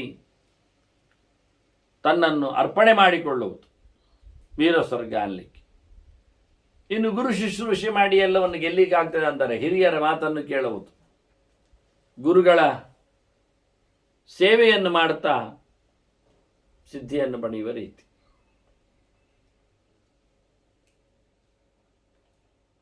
ಹೀಗೆ ಗುರುಕುಲದ ವಾಸದಲ್ಲಿ ಮಾತ್ರ ಅಲ್ಲದೆ ಬದುಕಿನುದ್ದಕ್ಕೆ ಮೌನ ಅನ್ನುವನ್ನು ಅದನ್ನು ಸಾಧಿಸಿಕೊಂಡು, ಮೌನದಲ್ಲಿಯೇ ಮೌನ ಇದ್ದವನಿಗೆ ಯಾವುದೇ ರೀತಿಯಾದಂತಹ ಜಗಳ ಇರುವುದಿಲ್ಲ, ಜನರು ಇರುವುದಿಲ್ಲ, ಜಂಗುಳಿ ಇರುವುದಿಲ್ಲ. ಹೀಗೆ ಏಕಾಂತದಲ್ಲಿದ್ದುಕೊಂಡು ಭಗವಂತನ ಧ್ಯಾನ ಮಾಡುವ ಮೂಲಕ ಸಾಧನೆ ನಡೆಸಲಿಕ್ಕೆ ಆಗ್ತದೆ. ಮತ್ತೆ ಕೆಲವರು ತಂದೆ ತಾಯಿಗಳ ಸೇವೆ, ಪಿತೃಭಕ್ತಿ, ಪಿತೃ ಸಮಾರಾಧನೆ, ಯಾವಾಗ ನೋಡಿದರೂ ಪಿಂಡ ತರ್ಪಣ, ಎಳ್ಳು ದರ್ಬೆ, ಚಂಡಿ ಅಶನ, ಇದರಲ್ಲಿಯೇ ತೃಪ್ತಿಯನ್ನು, ಸಂತೋಷವನ್ನು ಮಾಡುವವರು. ಇದೇ ಸರ್ವಸ್ವ, ಇದೇ ಶ್ರೇಷ್ಠ, ಇದೇ ಅದಕ್ಕಾಗಿ ತಂದೆ ತಾಯಿಗಳು ತಮಗೆ ಬೇಕಾದಂಥ ಆಸ್ತಿ ಪಾಸ್ತಿಗಳನ್ನು ಮಾಡಿಟ್ಟು ಹೋಗಿದ್ದಾರೆ ಅಂತ ಹೇಳಿಕೊಳ್ಳುವವರು. ಅದು ಒಂದು ಮುಖ. ಇನ್ನು ಯಾರಿಗೂ ಹಿಂಸೆ ಮಾಡದೇ ಇರತಕ್ಕಂಥ ಅಹಿಂಸಾಯ ಪ್ರತಿಷ್ಠೆ ಹೇಳಿದ ಬದುಕಿನುದ್ದಕ್ಕೆ ಅಹಿಂಸೆ, ಇನ್ನು ಬದುಕಿನುದ್ದಕ್ಕೆ ಸತ್ಯ, ಅದರೊಟ್ಟಿಗೆ ಬದುಕಿನ ಉದ್ದಕ್ಕೆ ಬೇಕಾಗಿರತಕ್ಕಂತಹ ತುಷ್ಟಿ, ಅಲಂಬುದ್ಧಿ, ಸಾಕಿ ಅನ್ನತಕ್ಕ ಯೋಚನೆಗಳು, ಇದೆಲ್ಲವೂ ಸ್ವರ್ಗದ ಬಾಗಿಲುಗಳೇ. ಸ್ವಾಧ್ಯಾಯ, ಒಳ್ಳೆಯ ಜ್ಞಾನ, ಬುದ್ಧಿ, ಇವೆಲ್ಲ ಕಮ್ಮಿ ಅಲ್ಲ. ಈ ಎಲ್ಲದರಲ್ಲಿಯೂ ಸಾಧನೆಯನ್ನು ನಡೆಸಿಕೊಂಡು ಆರ್ಜವ ಮತ್ತು ಶೌಚ, ಮಡಿವಂತಿಗೆ. ನನಗೂ ಯೋಚನೆ ಬಂತು, ನಾನು ಏನನ್ನಾದರೂ ಸಾಧನೆ ಮಾಡಿಕೊಂಡು ಬರಬೇಕು ಅಂತ ಯೋಚನೆ ಮಾಡಿದೆ. ಆಗಲಿ, ಮಮಾಪಿ ಮತಿ, ನನಗೂ ಏನಾಗಿದೆ ಅಂದರೆ ಈ ಬುದ್ಧಿ ಮತಿ ಅವಿದ್ಧ, ಬುದ್ಧಿ ಹೊಡೆತವನ್ನು ಪಡೆದಿದೆ. ಹೇಗೆ ಕೇಳಿದರೆ ಮೇಘ ಲೇಖೇವ ವಾಯುನ, ಗಾಳಿ ಬಂದಾಗ ಮಿಂಚು ಏನು ಯಾವ ಗಮ್ಮತ್ತಿನಲ್ಲಿ ಬಳಕ್ಕಾಗಿ ಬಿಡುತ್ತದೆ, ಹಾಗೆ ನನಗಾಗ್ತಾ ಉಂಟು. ಗಾಳಿಯ ರಭಸಕ್ಕೆ ಎದ್ದ ಮಿಂಚು ವಾರೆ ಆಗ್ತದೆ ಒಟ್ಟೊಟ್ಟು ಬಂದಾಗ. ಹಾಗೆ ಕ್ಲಾಶ್ ಆಗಿದೆ ವಾಸ್ತವವಾಗಿ. ಆದರೆ ನೀನು ನನ್ನ ಹತ್ರ ಕೇಳಿದ್ಯಲ್ಲ, ಹೀಗಾಗಿ ನಾನು ನಿನಗೆ ಒಂದು ಸಮಾಧಾನ ಹೇಳಬೇಕು. ನನ್ನ ಗುರುಗಳು ಹೇಳಿದ್ದಾರೆ, ನೈಮಿಷದಲ್ಲಿ ಗೋಮತಿ ತೀರದಲ್ಲಿ ಒಂದು ನಾಗಹ್ರದ ಅಂತ ಇದೆ ಅಂತ. ಅಲ್ಲಿಗೆ ದೇವತೆಗಳೆಲ್ಲ ಬಂದು ಹೋಮ ಹವನ ಎಲ್ಲ ಮಾಡಿದ ತಾಣ ಅದು ನೈಮಿಷ, ಧರ್ಮಭೂಮಿ, ಧರ್ಮಾರಣ್ಯ. ಅಲ್ಲಿ ಮಾಂಧಾತೃ ಇಂದ್ರನಿಗಿಂತಲೂ ಮಿಗಿಲಾಗಿ ಮೆರೆದಿದ್ದಾನೆ ಹೋಮ ಹವನ ಮಾಡಿಕೊಳ್ಳುವ ಮೂಲಕ ಅಂತ ಇತಿಹಾಸ ಪ್ರಸಿದ್ಧವಾದ ವಿಷಯ. ಅಲ್ಲಿ ಒಬ್ಬ ನಾಗ ಇದ್ದಾನೆ, ಪದ್ಮನಾಗ ಅಂತ. ನಾನು ಇವನ ಬಗ್ಗೆ ತುಂಬ ಮಾತುಗಳನ್ನು ಉಲ್ಲೇಖ ಮಾಡಿದ್ದೇನೆ ನನ್ನ ಅಷ್ಟಕುಲ ನಾಗ ಸಮೀಕ್ಷೆಯಲ್ಲಿ. ಇವತ್ತಿನ ಸರ್ಪಾದಿ ಅಂತ ಹೇಳಿಕೊಳ್ಳುವರಿದ್ದಾರೆ, ಅವರಲ್ಲಿ ಇವ ಬರುವುದಿಲ್ಲ, ಅವರಿಗೆ ಅದು ಗೊತ್ತಿಲ್ಲ. ಅವರಿಗೆ ಹೇಳುವುದಷ್ಟು 8, ಸರ್ಪಾದಿ ಅಷ್ಟ ಅಂತಾರೆ. ಅಲ್ಲಿ 8 ಇಲ್ಲ, ಲೆಕ್ಕ ಮಾಡಲಿಕ್ಕೆ ಅವರಿಗೆ ಬರುವುದಿಲ್ಲ. ಹೆಸರು ಇರ್ತದೆ ಹೇಳಿಕೊಂಡು, ಇದು ಮನೆಯಲ್ಲಿ ಎಷ್ಟು ಜನ ಇದ್ದಾರೆ ಕೇಳಿದ ಹಾಗೆ, ಅಕ್ಕ ಇದ್ದಾರೆ, ಭಾವ ಇದ್ದಾರೆ ಅಂತಾನೆ. ಮತ್ತು ಸ್ವಲ್ಪ ಹೊತ್ತಿನಲ್ಲಿ ಹೇಳ್ತಾನೆ, ಮತ್ತೆ ಅವರು ಗಂಡ ಇದ್ದಾರೆ, ಯಾರದ್ದು, ಅಕ್ಕನದ್ದು, ಮತ್ತೆ ಅದು ಭಾವ ಅಂದ್ರೆ ಅದೇ ಅಲ್ವಾ, ಮತ್ತೆಂತ. ಹೀಗೆ ಲೆಕ್ಕ ತಪ್ಪಿಸುವ ವಿಧಾನದಂತೆ ಅಷ್ಟೆ, ಮತ್ತೊಂದದು ಇಲ್ಲ. ಅವ್ರಿಗೆ ಗೊತ್ತಿಲ್ಲ, ಅದು ಗೊತ್ತಿಲ್ಲ ಅಂತಲೂ ಗೊತ್ತಿಲ್ಲ ಅವರಿಗೆ, ಬಿಡಿ. ಮತ್ತೆ ಓದಿಕೊಳ್ಳಿ ಅವರು. ಅಲ್ಲಿ ಪದ್ಮನಾಗನ ಬಗ್ಗೆ ಬರ್ತೀನಿ. ಅಲ್ಲಿ ಪದ್ಮ ಎನ್ನುವ ಒಬ್ಬ ನಾಗ ಇದ್ದಾನೆ, ಅದು ಅವನ ಊರದು. ಅಲ್ಲಿ ಪಟ್ಟಣದಲ್ಲಿ ಅವನಿಗೆ ಕೆಲಸ ಉಂಟು. ಆ ಗುರುಗಳ ನನ್ನ ಹತ್ರ ಹೇಳಿದ್ದದು ವಿಷಯ. ಅಲ್ಲಿ ಅವನು ಭಾರಿ ಒಳ್ಳೆಯವ. ಪ್ರಸಾದಯತಿ ಭೂತಾನಿ ತ್ರಿವಿಧೇ ವರ್ತಮನಿ ಸ್ಥಿತಃ. ಅವನು 3 ಪ್ರಕಾರದ ದಾರಿಯಲ್ಲಿದ್ದಾನೆ. ಒಳ್ಳೆಯವರಿಗೆ ಒಳ್ಳೆಯದು, ಕೆಟ್ಟವರಿಗೆ ಕೆಟ್ಟದ್ದು, ನಡುವಿನವರಿಗೆ ನಡುವು. ಇದು ಒಂದು ಸೋರ್ಮಿತ್ರ ಹರಿದಾಸಿನಿ ಇದ್ದಾಗಿ, ಆಗುವವರು ಆಗದವರು ತಟಸ್ಥರು ಅಂತ. ಮತ್ತೆ 3 ಗುಣದ ಪ್ರಕಾರದಲ್ಲಿದ್ದಾನೆ. ಸಾತ್ವಿಕರಿಗೆ ಸತ್ವದಂತೆ, ರಾಜಸರಿಗೆ ರಾಜಸದಂತೆ, ತಾಮಸರಿಗೆ ತಾಮಸನಂತೆ ಅಷ್ಟೇ, ತಾಮಸ ಆಗುವುದಿಲ್ಲ ಅವರು. ತ್ರಿಕರಣಪೂರ್ವಕವಾದ ಸೇವೆಯಲ್ಲಿ ಅದು ತ್ರಿವಿಧ ಅಂದರೆ ಶಾರೀರಿಕ, ವಾಚಿಕ, ಮಾನಸಿಕವಾಗಿ ಅಂತ ಅರ್ಥ. ಹೀಗೆ ಎಲ್ಲ ಜನರನ್ನು, ಜೀವರನ್ನು ಅವನು ಒಳ್ಳೆಯ ರೀತಿಯನ್ನು ನೋಡಿಕೊಳ್ತಿದ್ದ ವಾಸ್ತವವಾಗಿ.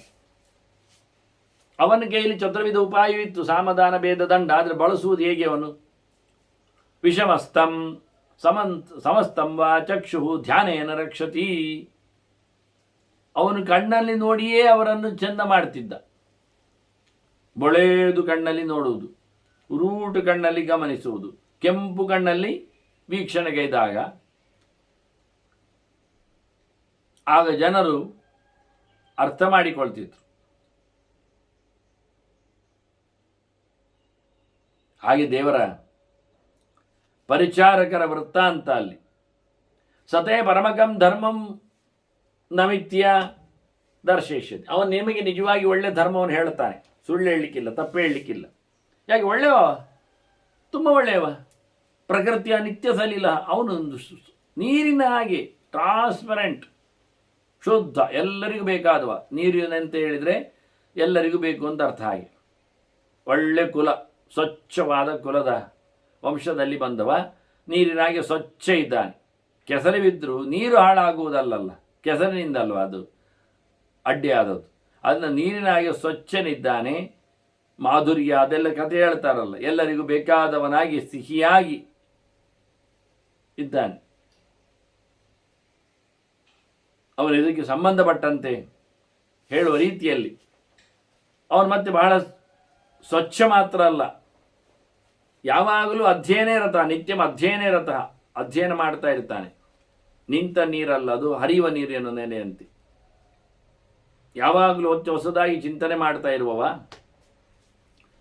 ಮತ್ತೆ ಒಳ್ಳೆ ಬುದ್ಧಿವಂತ. ಅದಕ್ಕಾಗಿ ತಪೋದಮಾಭ್ಯಾಂ ಸಂಯುಕ್ತ, ತಪಸ್ಸು ಉಂಟು, ದಮ ಉಂಟು, ವೃತ್ತೇನ ಅನವರೇಣ ಚ, ಉತ್ತಮವಾದ ವೃತ್ತಿ ಅವನದ್ದು, ಕೀಳುಮಟ್ಟದ ಕೆಲಸ ಅಲ್ಲ ಅಂಥವನಿದ್ದಾನವ. ಅತಿ ಪ್ರೀತಿ ಸಂಪನ್ನವ, ಯಾರಲ್ಲಿ ವೈರ ಮಾಡುವುದಿಲ್ಲ, ಒಳ್ಳೆ ಗುಣವಂತ, ಅತಿಥಿ ಪ್ರಿಯ ಬೇರೆ. ಯಜ್ವ ದಾನಪತಿ, ಹೋಮ ಹವನ ಮಾಡ್ತಾನೆ, ಬೇಕಾದ್ದನ್ನು ಕೊಡ್ತಾನೆ. ಕ್ಷಾಂತ, ಎಲ್ಲವನ್ನು ಸಹಿಸಿಕೊಳ್ಳುತ್ತಾನೆ. ಮತ್ತು ಎಲ್ಲರಿಗೂ ಸಹ ಸತ್ಯವನ್ನೇ ಅರಿಯುವವನು, ಉಲಿಯುವವನು, ಸತ್ಯವಾಕ್ ಅನಸೂಯಶ್ಚ, ಯಾರ ಮೇಲವನಿಗೆ ಮತ್ಸರಾದಿಗಳು ಇಲ್ಲ. ಶೀಲವಾನ್, ಒಳ್ಳೆ ಚಾರಿತ್ರ್ಯ. ನಿಯತೇಂದ್ರಿಯ, ಇಂದ್ರಿಯಗಳನ್ನು ಅದುಮಿನಲ್ಲಿಟ್ಟುಕೊಂಡಿದ್ದಾನೆ, ಅಂಕೆಯಲ್ಲಿ ತಂದಿದ್ದಾನೆ. ಇಂಥವನು ಬಹಳ ಒಳ್ಳೆಯವನಾಗಿ ಕೆಲಸ ಮಾಡ್ತಾನೆ, ಜನರಿಗೆಲ್ಲ ಪ್ರಿಯನಾಗಿ ನಿಂತಿದ್ದಾನೆ ವಾಸ್ತವವಾಗಿ. ಯಾಕೆಂದರೆ ಮಾಡದ್ದೇನು ಚೆನ್ನಾಗಿ ಗೊತ್ತವನಿಗೆ. ಉಪಕಾರ ಮಾಡಿದವರಿಗೆ ಅವನು ಅಪಕಾರ ಮಾಡಿದವನನ್ನು ಕ್ಷಮಿಸ್ತಾನೆ, ಉಪಕಾರ ಮಾಡಿದವರಿಗೆ ಪ್ರತ್ಯುಪಕಾರ ಮಾಡ್ತಾನೆ, ನೆನಪಿಟ್ಟುಕೊಳ್ತಾನೆ. ಕೃತಜ್ಞ. ಇಂಥ ಒಳ್ಳೆಯವ ಅಲ್ಲಿದ್ದಾನೆ. ಹಿತೇಶ್, ಎಲ್ಲರನ್ನ ಒಪ್ಪುವವನು. ಹಾಗಾಗಿ ನೀನು ಅವನ ಹತ್ರ ವಿಷಯವನ್ನು ವಿಚಾರಿಸಿಕೊಂಡ್ರೆ ನಿನಗೆ ಖಂಡಿತವಾಗಿ ಅವನು ದಾರಿಯನ್ನು ಹೇಳ್ತಾನೆ ಅಂತ ಹೇಳಿ, ಬಂದ ಅತಿಥಿ ಚಡಬಡಿಸಿಕೊಳ್ಳುತ್ತಿರುವ ಬ್ರಾಹ್ಮಣನಿಗೆ ಉನ್ನತವಾದ ಮಾರ್ಗವನ್ನು ತಿಳಿಸುವಲ್ಲಿ ಒಂದು ಡೈರೆಕ್ಷನ್ ಕೊಡ್ತಾನೆ. ಅದೇನಾಗಿದೆ ಮುಂದೆ ಎನ್ನುವುದನ್ನು ಮತ್ತೆ ನಾವು ಸೇರಿದಾಗ ಕೇಳುವ ವಂದನೆಗಳೊಂದಿಗೆ. ಶ್ರೀಕೃಷ್ಣ ಅರ್ಪಣಮಸ್ತು. ನಾರಾಯಣ ನಾರಾಯಣ ನಾರಾಯಣ.